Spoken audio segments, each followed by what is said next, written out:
Hi, everyone. Welcome to All Access. And here I am with you ready to talk about, the most important things from the last week. We couldn't talk on Friday. I was busy at an offsite meeting with a whole bunch of the people at AVA Labs. But here I am. Let me give you a recap of the things that have been on my mind. And let me see if I can get these slides up here. Yeah, there they are. Okay. Well, the main thing that's been on my mind, as one often does at these meetings, is really to discuss, or was really the whole topic of what are other people doing, and why is the space so tribal and so religious, and uh, and in such a space, how do we distinguish ourselves, right? So there's going to be a whole bunch of people who will tell you, oh man, you gotta have, let's say, you gotta have shared security. You gotta believe in the L2 vision, this, that, and the other. And all of those are religious beliefs, right? Those are all just sort of coming from some crazy place, mostly stemming from some unconditional personal belief in the ideas of a single founder. And they're not backed by science. None of this stuff is actually backed by science. And so anyway, so in such a universe, and if you buy into them, then you have great clarity, right? It's just, oh yeah, of course, L2s will fix everything. They are not just a way to punt the can up a software stack. They are actually a solution. Suddenly you believe in this. It's axiomatic. And if you don't believe in it, then you're going against, how dare you? They just shame you into, or browbeat you into believing in the vision. So one of the big things for us is, what is the cult or the religion associated with Avalanche? And I don't have an answer for this. It's a hard one. It's a hard question to answer. But if I had to name one thing, if I had to say, look, if we were a cult, we would put something on a pedestal. It'd be an empty pedestal for sure. But on that pedestal, there'd be one idea or one concept.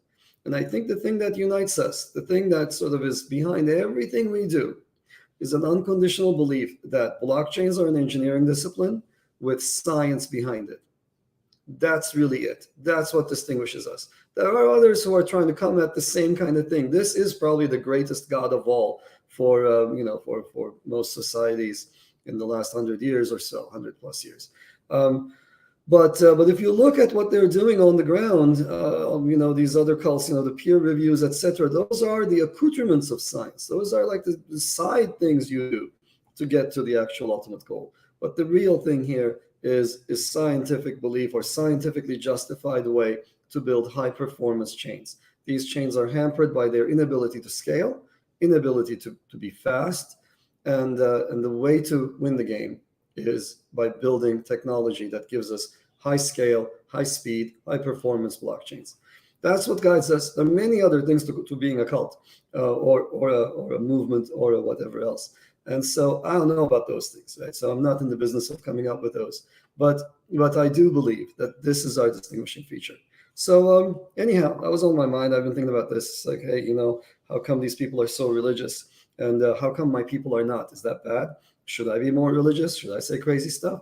Obviously, I'm not going to be able to do that, and I have no intention to. I have no ability to.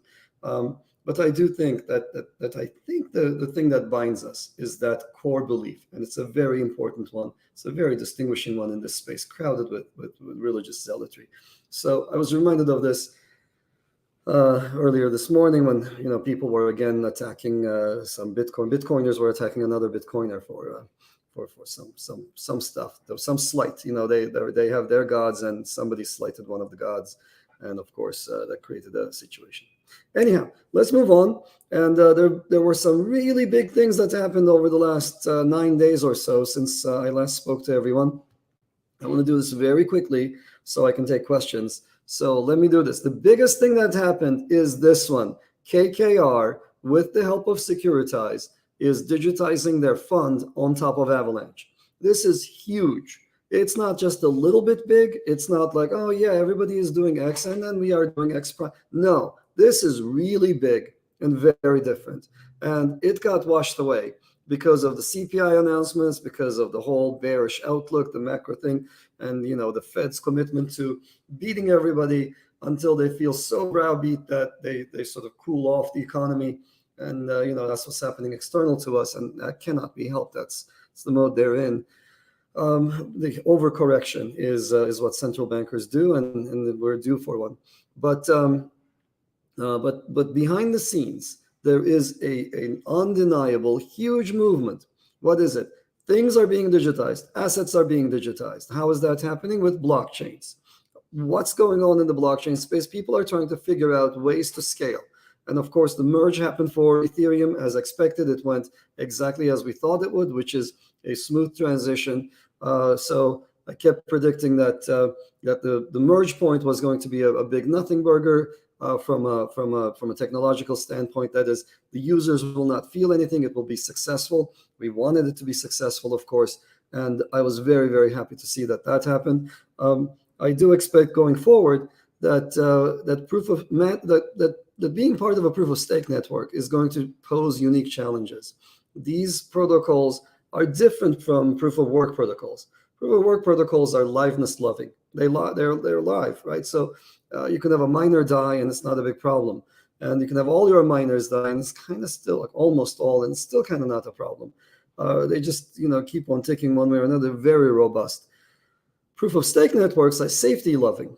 So what happens in case of an issue is typically you give up on liveness, and you know this from certain chains that seem to sputter multiple times a month. So and those chains have very big, very centralized teams dedicated to keeping them alive. And so I'm curious as to what's going to happen moving forward, because it's kind of hard to keep a proof of stake network live, and it'll be interesting to see how well that plays out. But regardless, that was one of the things that happened, and so amidst all that noise, the KKR announcement kind of got lost. I want to tell you why this is so huge, why this is so big. So first of all, you may or may not have heard of KKR, and you may or may not have seen the announcement. The announcement is that Securitize is the company that's doing this work. They are taking one of KKR's funds. In fact, it's their flagship fund.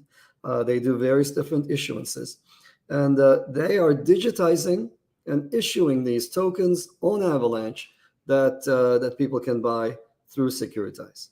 This is a huge milestone for blockchain by Wall Street, absolutely huge, and it's a huge milestone for real-world assets coming on chain.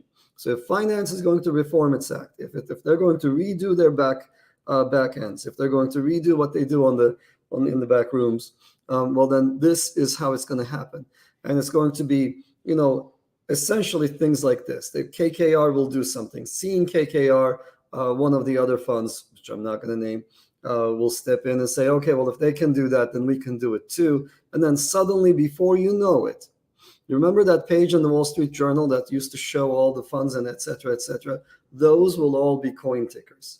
And instead of the Wall Street Journal, which is a US publication, we will have obviously internet websites catering to a worldwide audience. And the market for capital will grow immensely. And the amount of digital assets on chain will grow immensely as well. We're only about $1 trillion. And we heard the SEC chairman talk about the equities market, which is about 100 trillion, the securities market, and then there are other assets in the world that sum up to somewhere north of $700 trillion. That's the stuff that needs to go on chain. And that's the kind of infrastructure that we're building to take those assets and make them digitally available. And that gives us a far higher reach, a far better platform for everybody to own, trade, etc. any of these assets. Now, you may not be familiar with KKR. It has about $471 billion under management. It is huge. It's one of the biggest global investment firms. Okay, so think about that. It's like $500 billion. And and I think there might be some difference, like, in Britain, India, etc. Trillion might mean something slightly different. This is a very, very large number. How about that? Let's just put it this way. So, it's just an enormous amount. And this is the time, the very first time, a watershed moment, when KKR takes its flagship fund and puts some of the assets on chain. So This would not normally be possible because it's so hard. The costs and complexity of back office operations, the paperwork involved, etc., is complicated. And but blockchains are now allowing us to streamline this process, and so that gives us this major leap forward in opening up institutional private market strategies to regular people. So once again, by the time you go to a stock market, a public stock market, well, after all these companies have IPO'd, well, then they get traded. Remember how Facebook IPO'd, and then it was in a down-only mode for a while to come.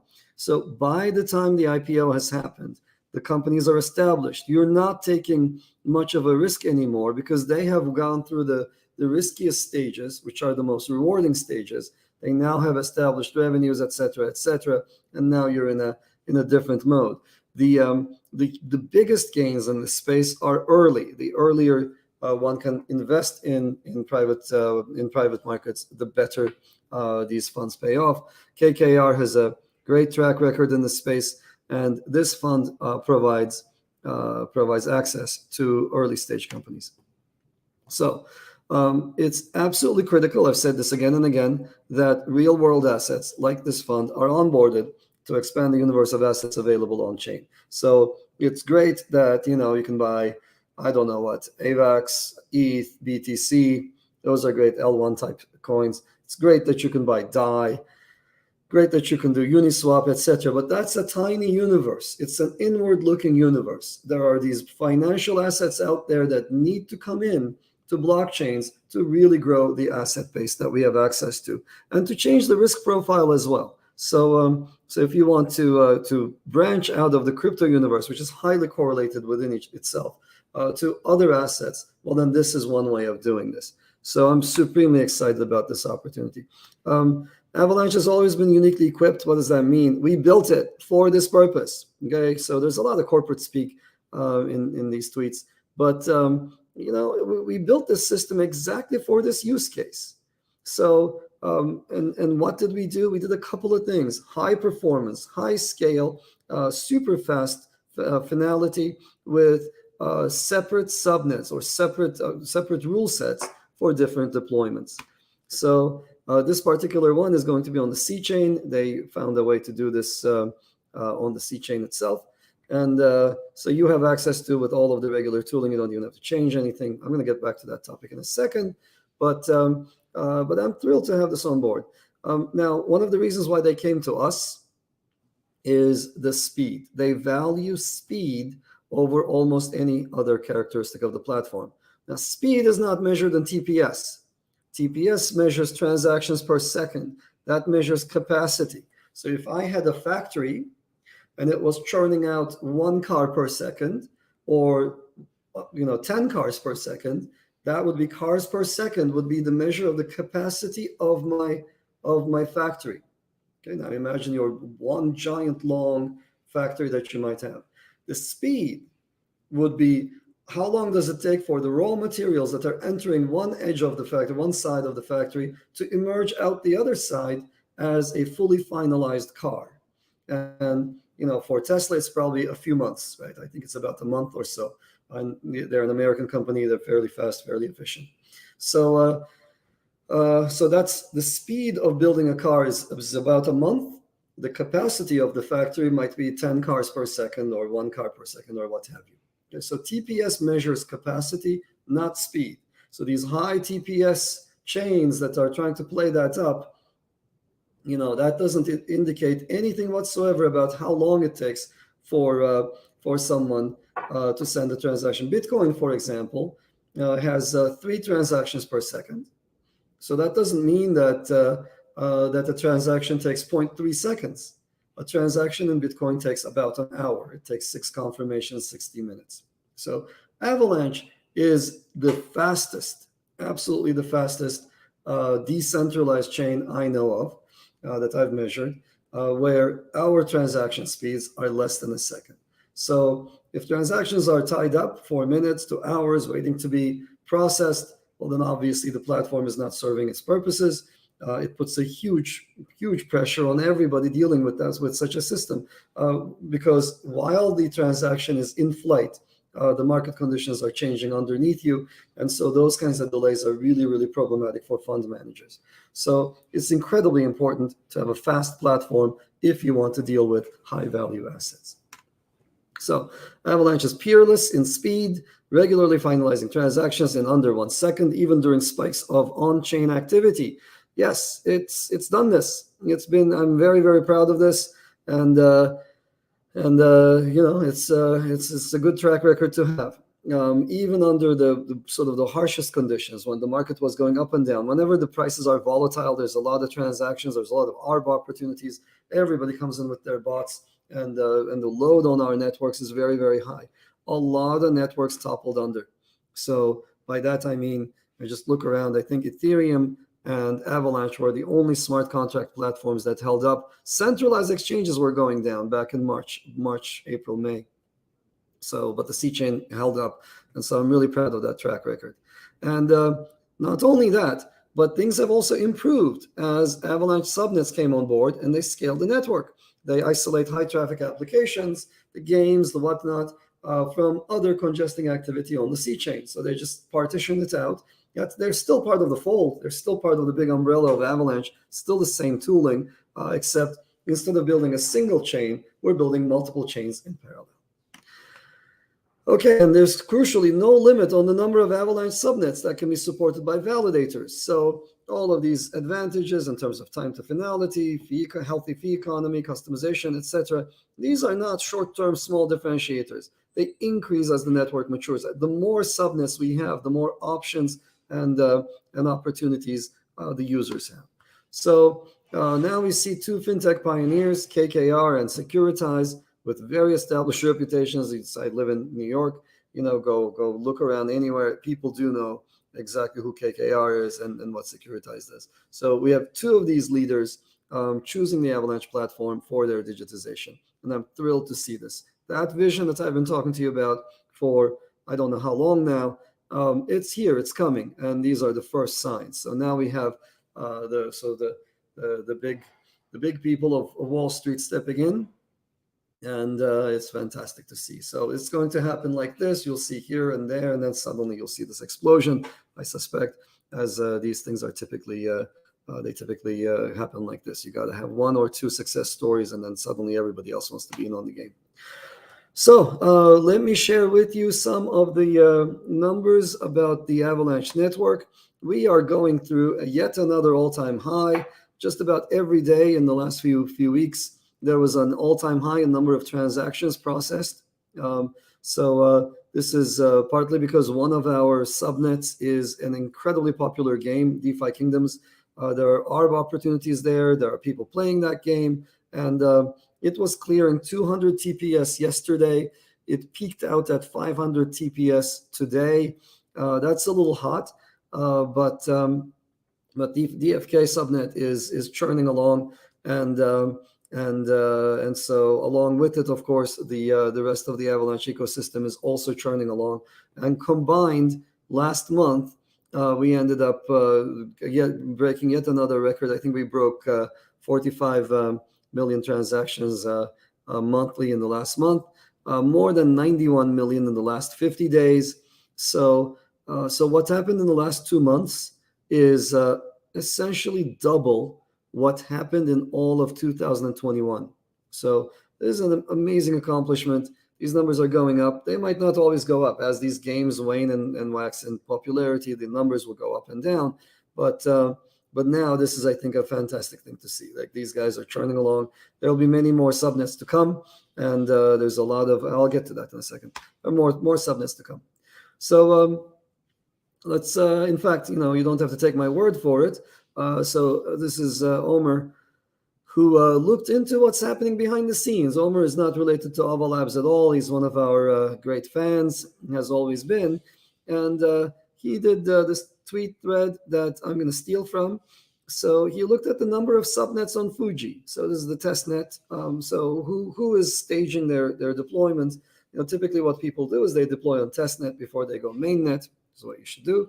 And so So what he's doing over there is just counting the number of subnets that he sees on the testnet. And you can see that there's more than 113. This is roughly in line with the numbers that I've been hearing.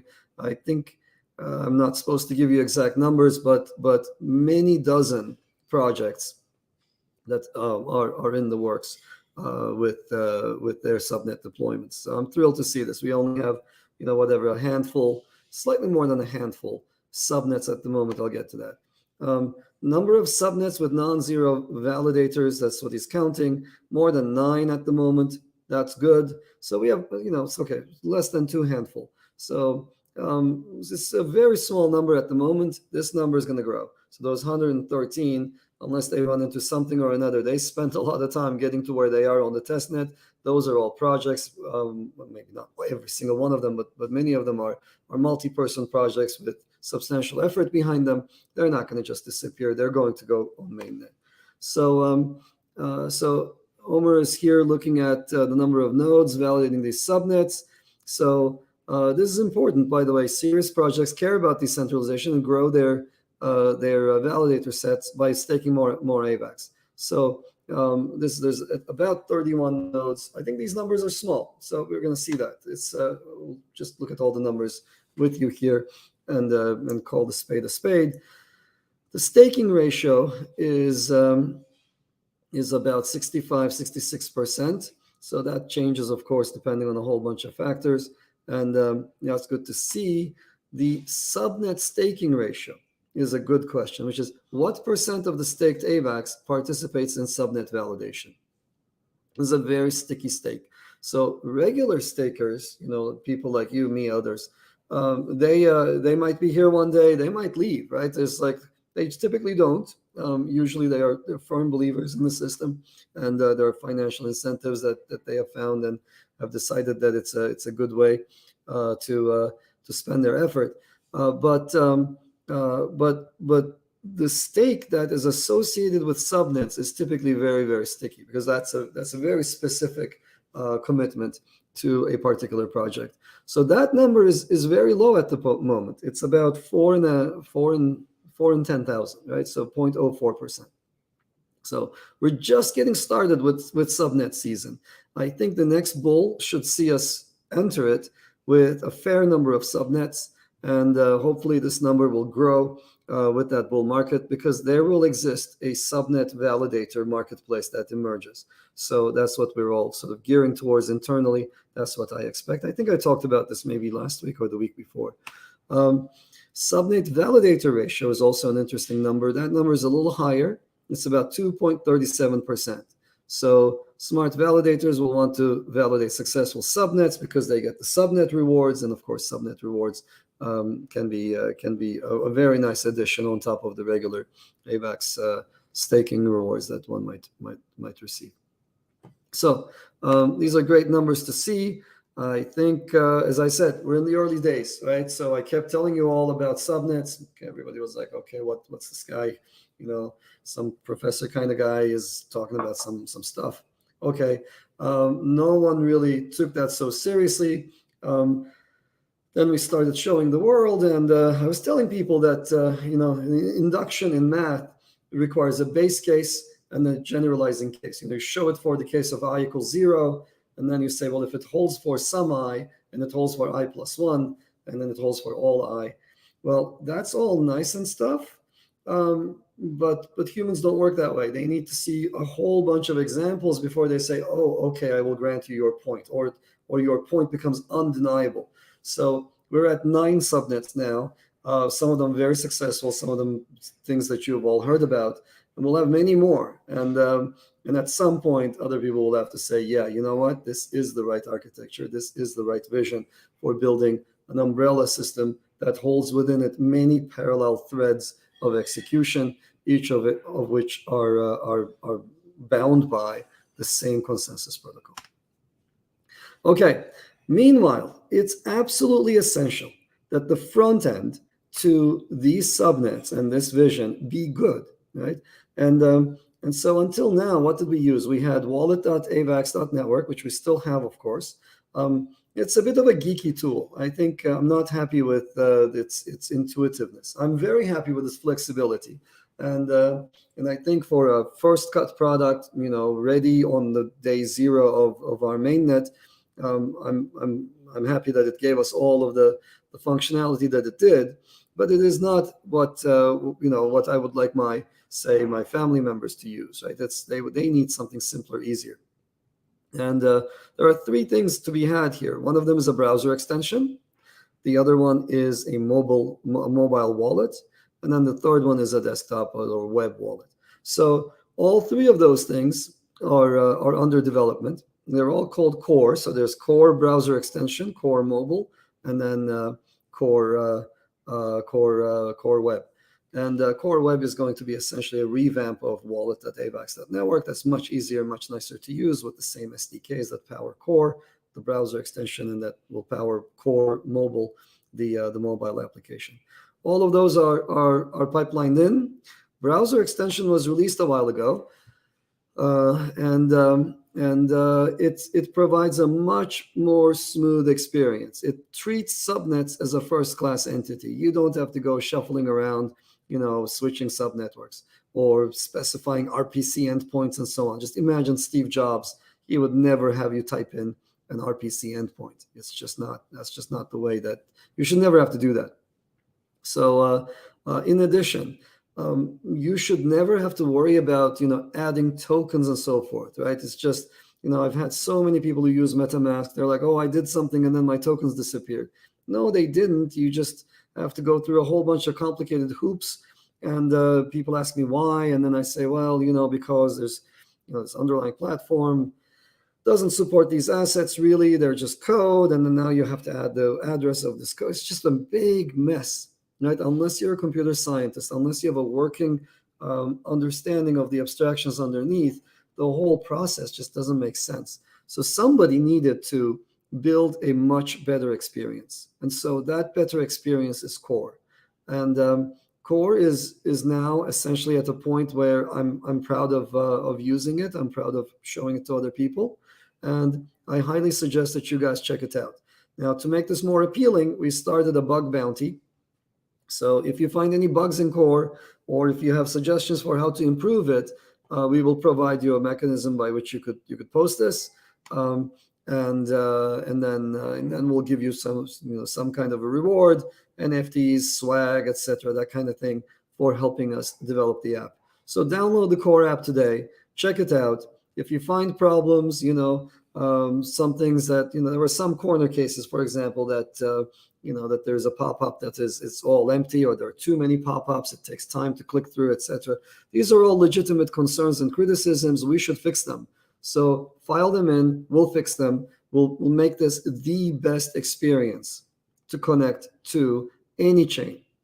It starts with Avalanche, it starts with all of our subnets, but it currently supports Ethereum, it supports other EVM chains, and it also currently supports Bitcoin.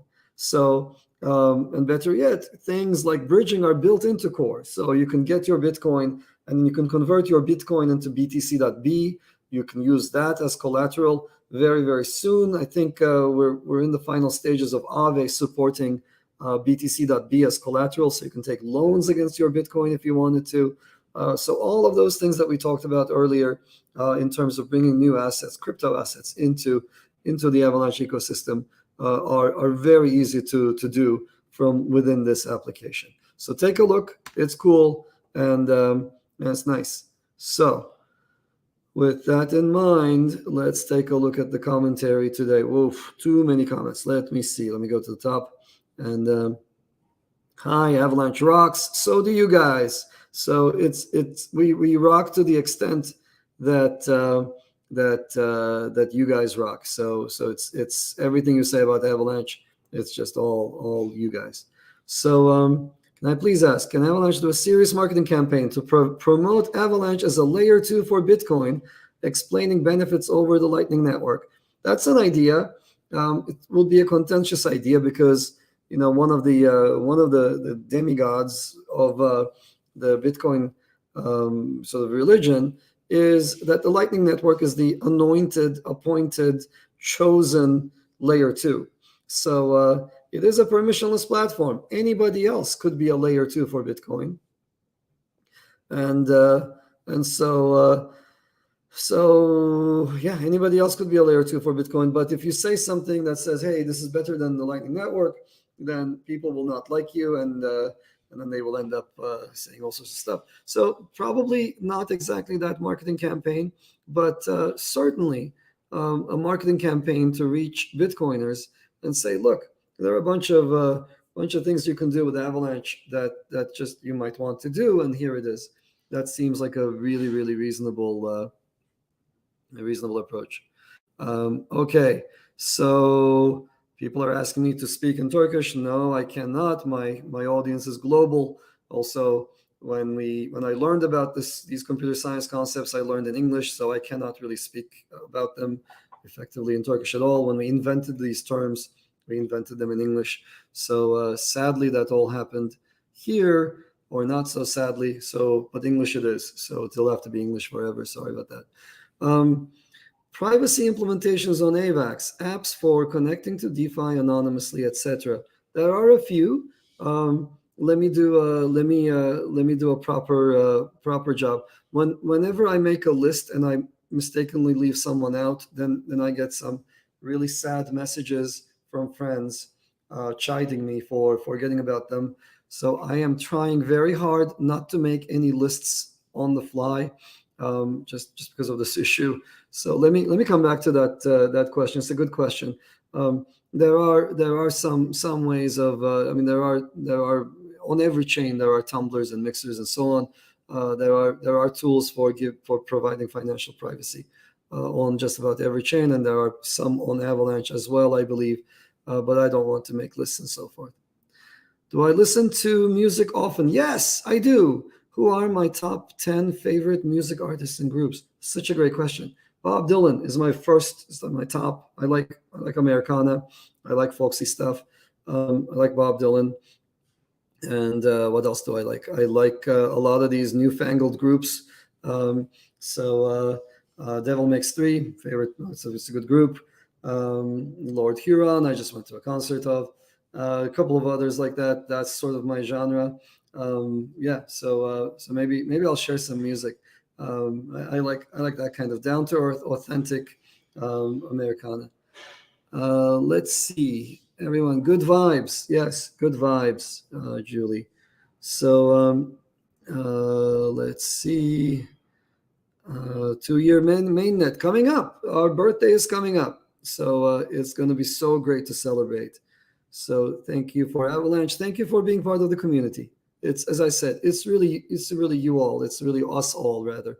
It's really you, me, and everybody together that made this what it is. And I like doing the part I like to do.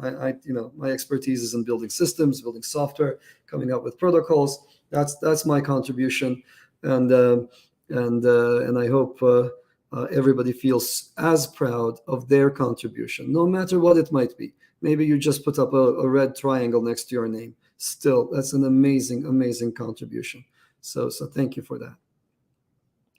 Avalanche is leading the way in tokenizing digital assets. How do I unwind, relax after a long workday? I don't even know. It's been a while since I did that. No, I do this thing. I sprint. I work really hard, and then I take some time off, and then I work really hard again. And I used to do this when I was a grad student. I would work really hard, then I would ski. I used to live on the West Coast back then, and or I would work really hard, then I would go to southern Turkey, let's say, and then sail for a while, and then come back, etc.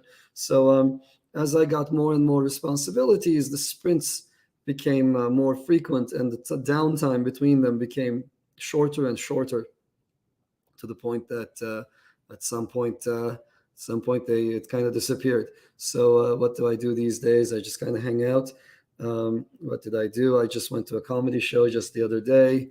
I live in New York City, so that's what's accessible. I just go watch stuff every now and then, go watch some sports. Anyhow, so those are the kinds of things I do. Every winter I try to go skiing at least once, and Every summer I go say I went sailing this summer. That's so to the extent that you see me happy and organized and energized, it's because of the summer rest that allowed me to refocus on, to get my bearings again. So I don't know if you guys have this thing. It's I have this sort of strange belief that everybody has certain geographic coordinates that makes them feel grounded. So probably something about some magnetic receptors in your brain or whatnot. But I have to go I have to go home and see my parents every now and then, and that's very, very important to me. Okay, when will communication between subnets be possible? Yes, it's already possible. We have bridges, and we have the regular bridges that people have. We also have message passing. So we have asset bridges and message passing bridges between subnets. Those are a great solution.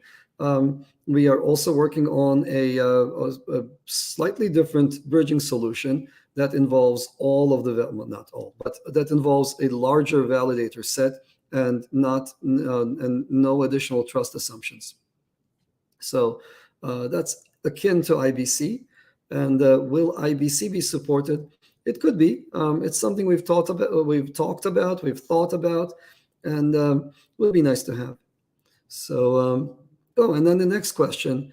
Happy Tuesday. Native cross-subnet transfers versus protocols such as Layer 0, Axelar, Cosmos, IBC. I think that's exactly the same question as Hans's question.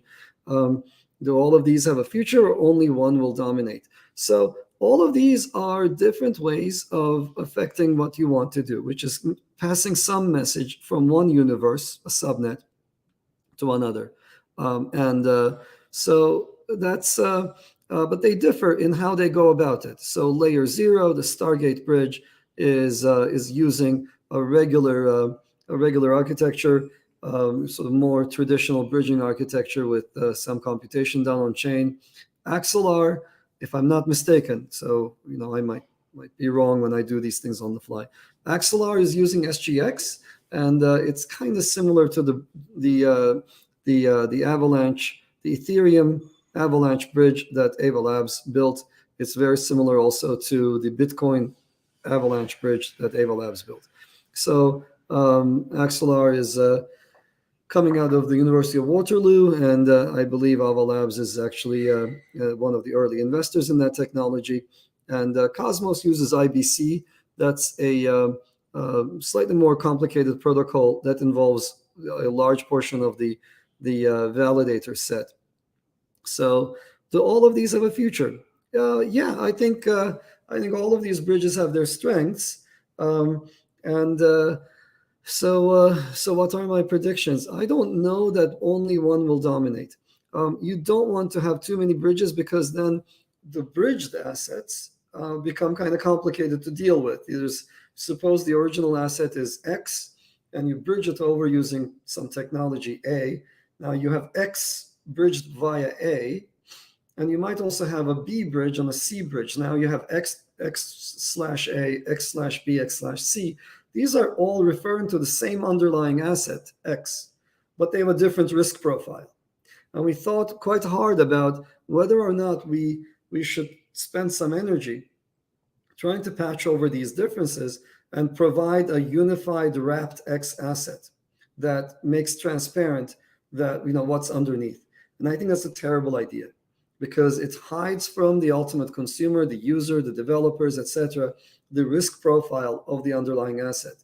So one of those bridges, or one of those A or B or C, could get hacked, could crash, could lose its assets, etc. So the risk profiles are different, and doing anything to mask that would be a bad idea. So as a result, bridges, I don't believe, should try to hide this. And therefore, you get into fragmentation when you have too many bridges. So I think the users will determine the outcome here.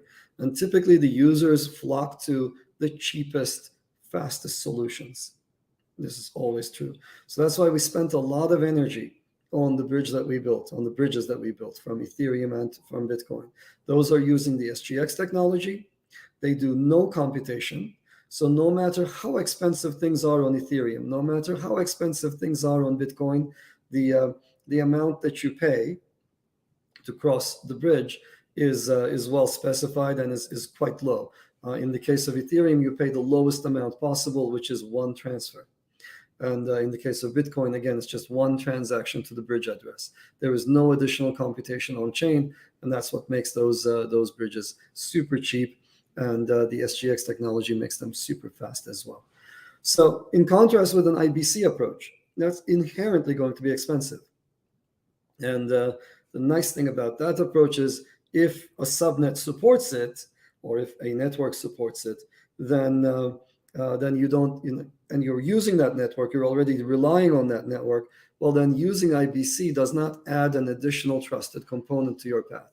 You are already in bed with this network. Now you rely on that same network to provide a certificate for you to carry over your transactions. So let's see. So I see two reasonable extremes when it comes to bridges. One of them is cheapest, fastest implementation. At the moment and for the foreseeable future, SGX-based solutions are the path there. So that's why we were the primary people to actually pioneer this. We built the world's first SGX bridge. And I believe that that's going to be the preferred one by regular people. I would want to always use the SGX bridge. So IBC style bridging is another reasonable Schelling point. It's another point where you can say, look, I don't want to, I understand this thing, this network, and I don't want to rely on anything else. So that's a security-based selection. And so those are the two points that make sense to me.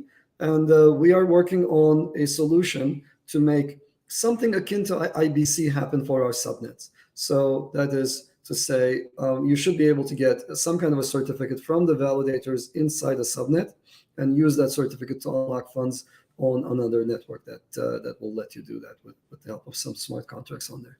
So do all of them have a future? And there's like a bunch of things in the middle. They might have operational, they might stem from, they might have some operational advantages. In some cases, the SGX bridge, for example, it's not going to support everything. And, the bridges I built, for example, I'm not going to support, let's not name names. I'm not going to support some, I don't know, rank 50 L1, right? Those L1s, they tend to go backwards, and people could steal the funds in the bridge, etc. They could create havoc for us.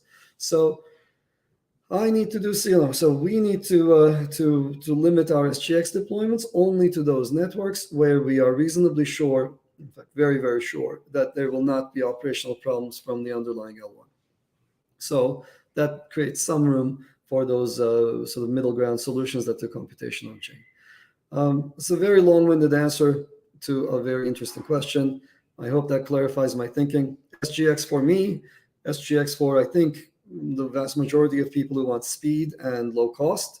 IBC for people who care about, or IBC style full validator certificates for people who don't want to expand their trusted computing base, and then the middle ground for people who don't have access to either of those, so who don't want to pay the cost of the large validator certificates. At the risk of dropping more alpha, we've been working on this IBC style thing for some time, and can't wait to make it happen.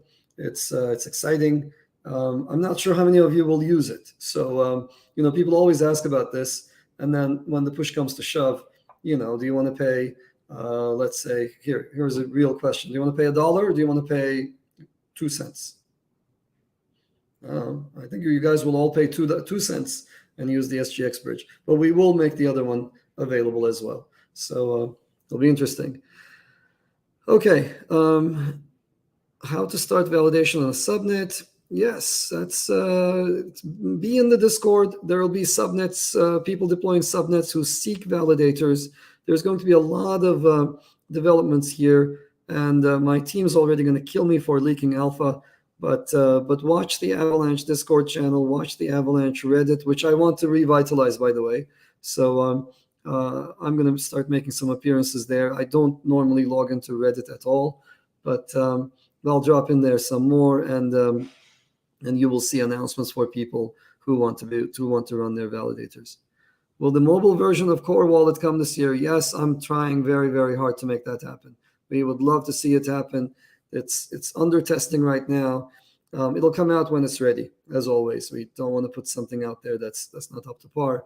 But yeah, we've made significant progress. The fact that the browser extension um, forced us to build a whole bunch of SDKs is really nice. So it's the same SDKs now being used for potentially a mobile wallet. Thoughts on the privacy preserving layer on AVAX? Every chain, every financial system needs ways of providing privacy to its users. We have this in the regular world. We have it in every other financial venue. So we have to have these on blockchains as well. And they're permissionless platforms. No matter what the regulators do, these things will pop up, and you can only ban these things so fast, so far. So it's a from a regulatory perspective, I think the regulators need to have tools. They have legitimate concerns. They need to be given tools so that they can get their needs met, while normal people using flock to these tools for wanting to have privacy, personal privacy, also get their needs met. What you don't want are the people abusing these tools to launder huge sums of money, right? That's just not something that we want to have. As a researcher, that's not, I don't want to work for North Koreans. That's not what I'm in this business for. So we definitely need these tools. They are very, very useful. And first cut attempts are always going to be sort of blanket things, right? So you build something that provides privacy, whatever in the manner it does, and then the regulators come in and say, no, we don't like this. It's going to be an evolving battle, and so 1000% we will have privacy preserving tools on every blockchain. And if history is any indication, I suspect that there's going to be a lot of really, really bright people in the Avalanche community working on such solutions. There already are. I know some of them. There's so many questions. Let me try to do this quickly. Thoughts on how CBDCs would affect crypto? They will propel us. So, as you might have noticed, stable coins are what brought us to where we are. That's just how we got to where we are. And I kept saying this. I'll remind everyone again. I kept saying we're still very early. We're still in the early stages of this whole game, and we're in the opening act. You will know that the opening act is over. I've said this before. I'll repeat it.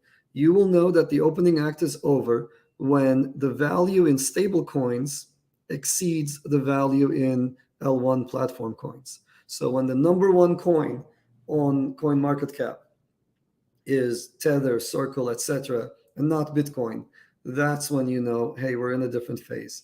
And my goal is to make sure that Avalanche is the first one right after the first biggest stablecoin. So that's what we're going for. CBDCs will turbocharge this, because in the absence of CBDCs, you have to trust people, and that again, once again, you're adding more people in the path in your trusted computing base, and every time you have more things, more elements, there's more opportunity for things to go south, for things to go wrong.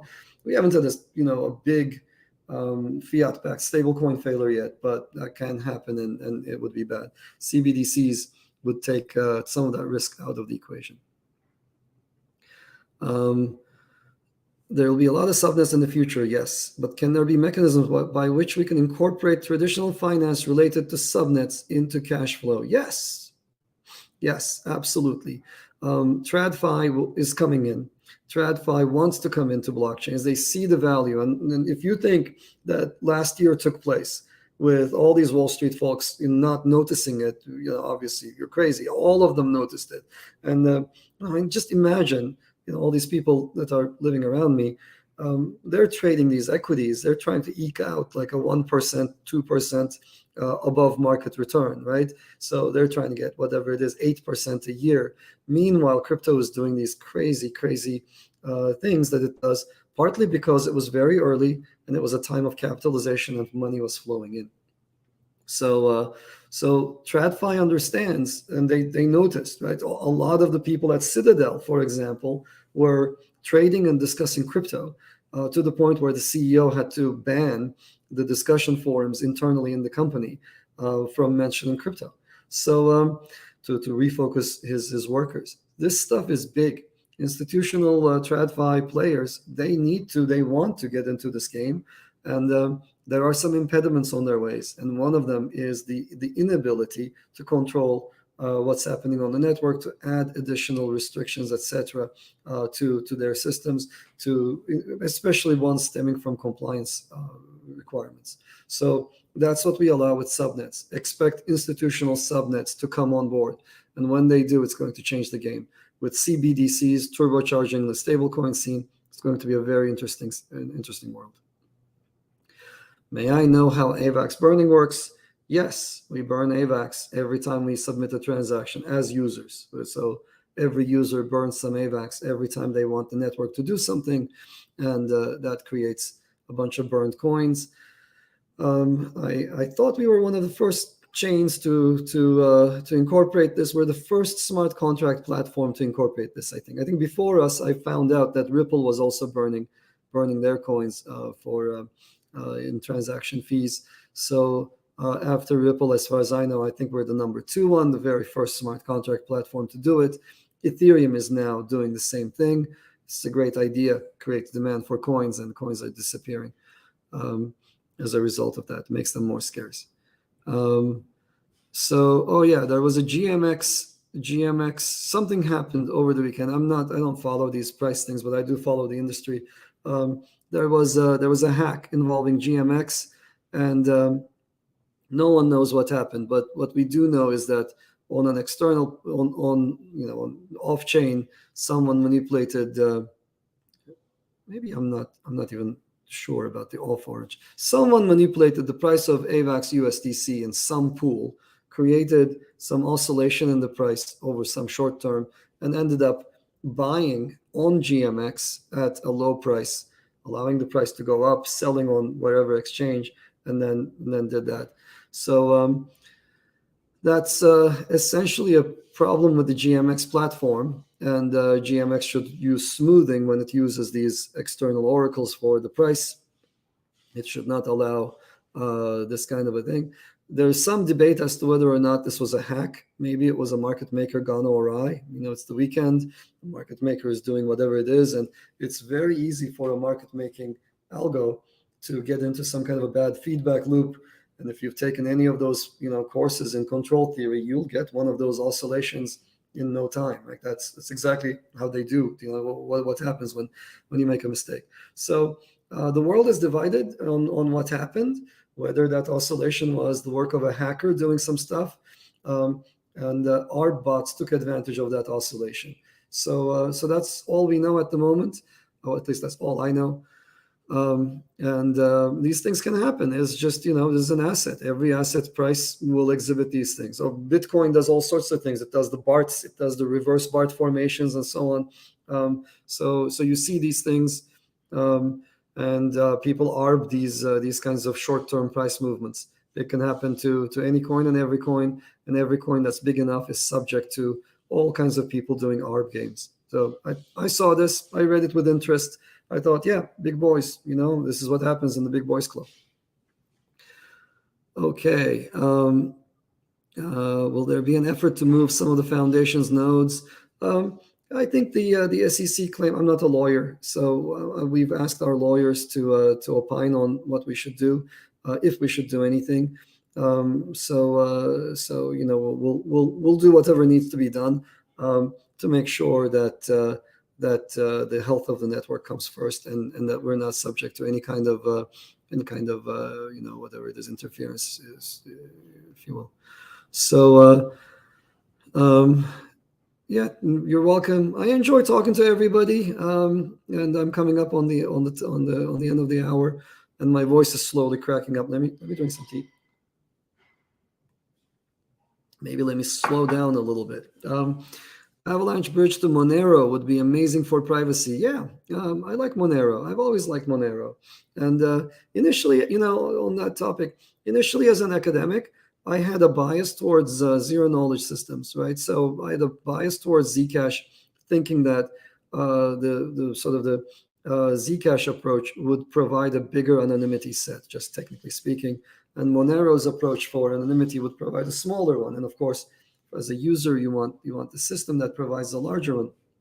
But there have been interesting academic studies, and the jury is out on whether Zcash versus Zcash in practice, with its small number of Z addressees, versus Monero in practice provides better privacy.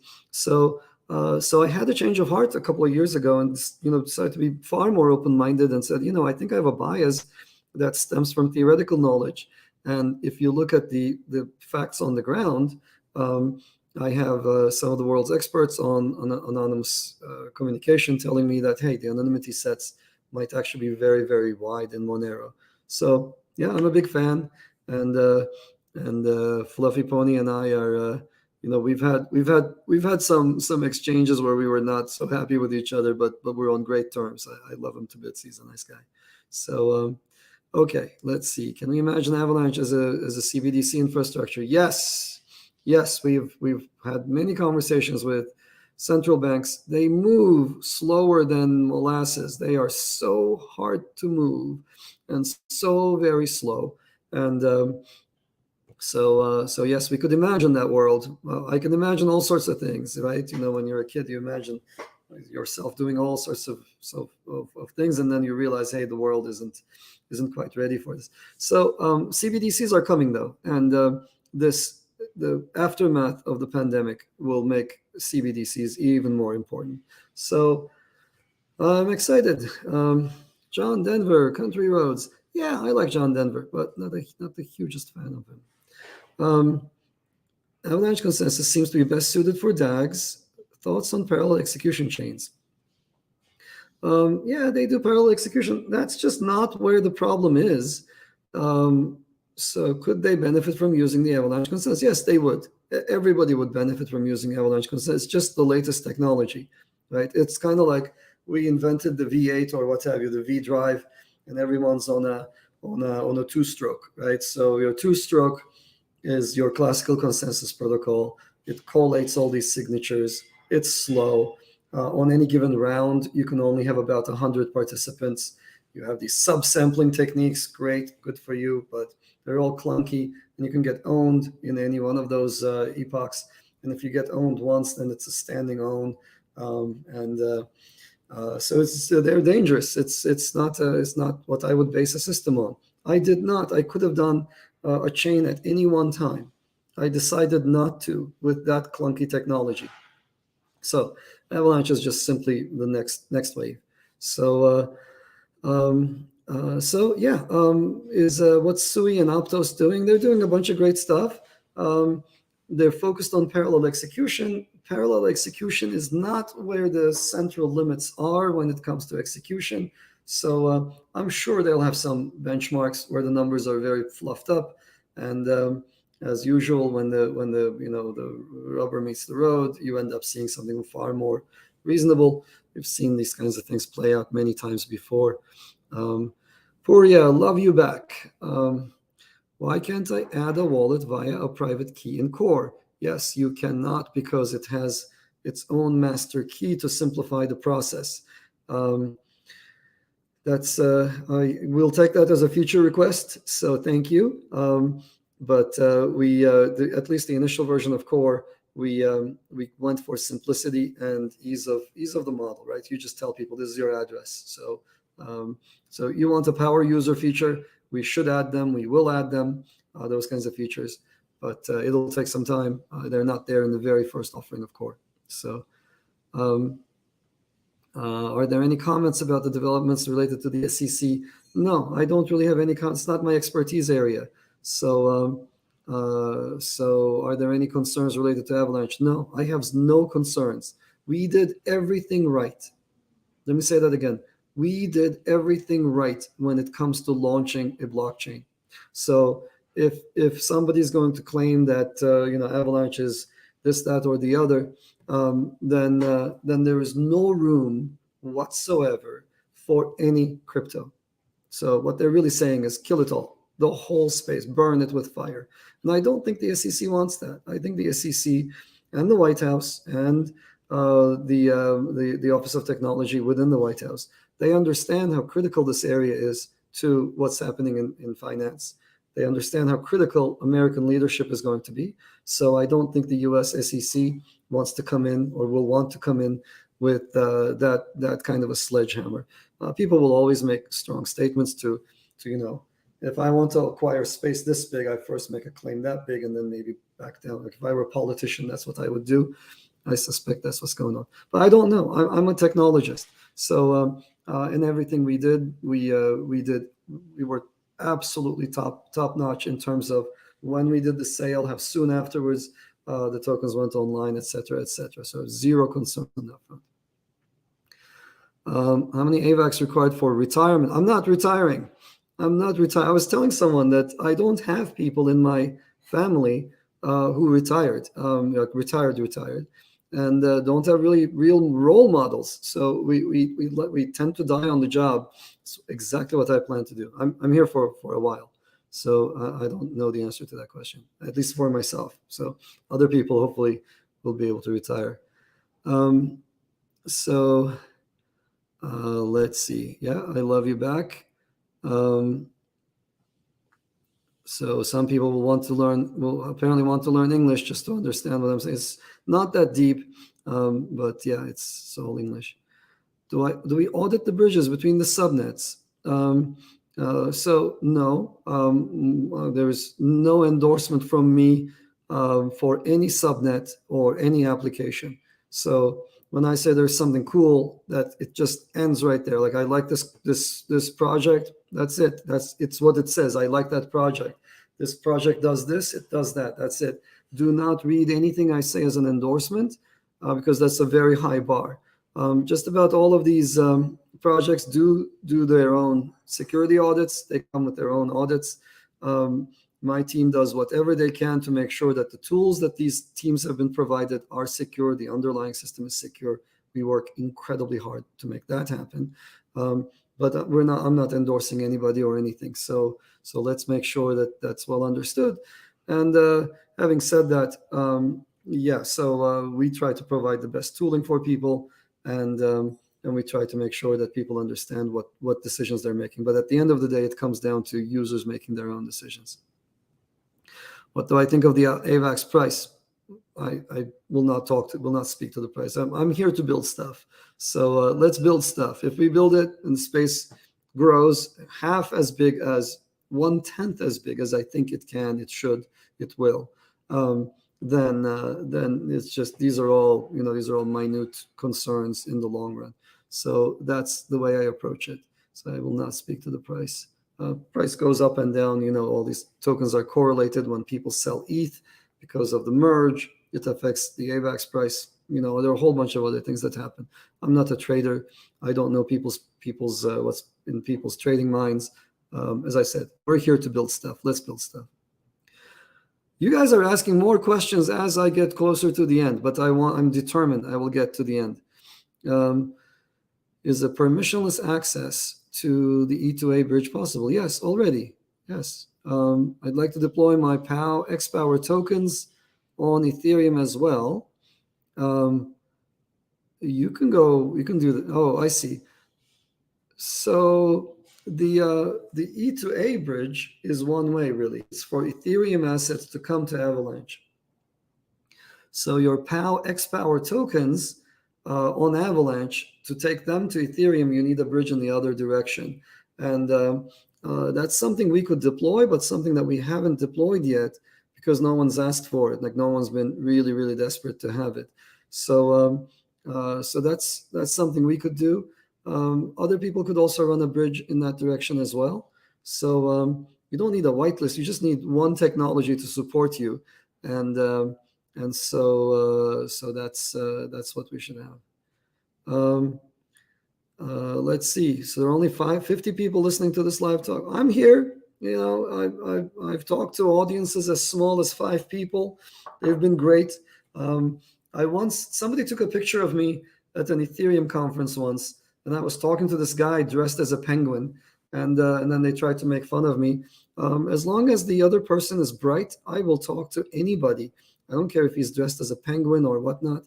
And I'm proud of that fact. If you guys are having fun, I'm here having fun. So these discussions end up being put on YouTube, and we end up having a few thousand viewers for them. So I think that's about right for somebody just sort of rattling off from the top of their head. I never thought anyone would care to watch. More than a few, more than 100 people would ever care to watch these things. It's in the thousands, so that's good. Lots of big questions. I can't answer these things right now on the fly at the end of the show. So node-to-node transaction. Oh, do I think that we should also add node-to-node transactions to our TPS counts? No, we shouldn't do that. We should hold ourselves to a high bar, as we always do. So there's a way to count TPS. You count user-submitted transactions.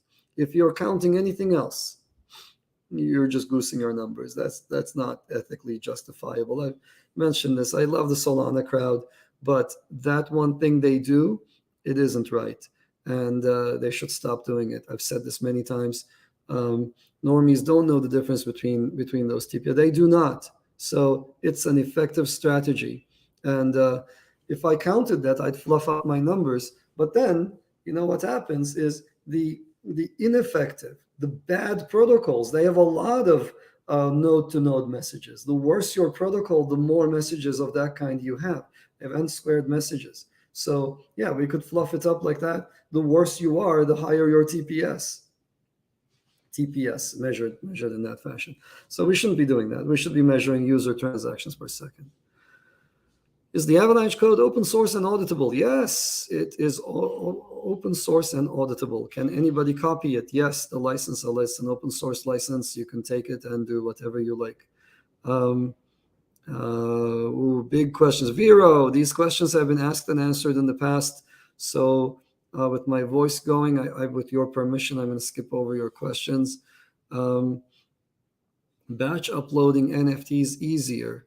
Yes, I think that's not a platform issue. I think that's a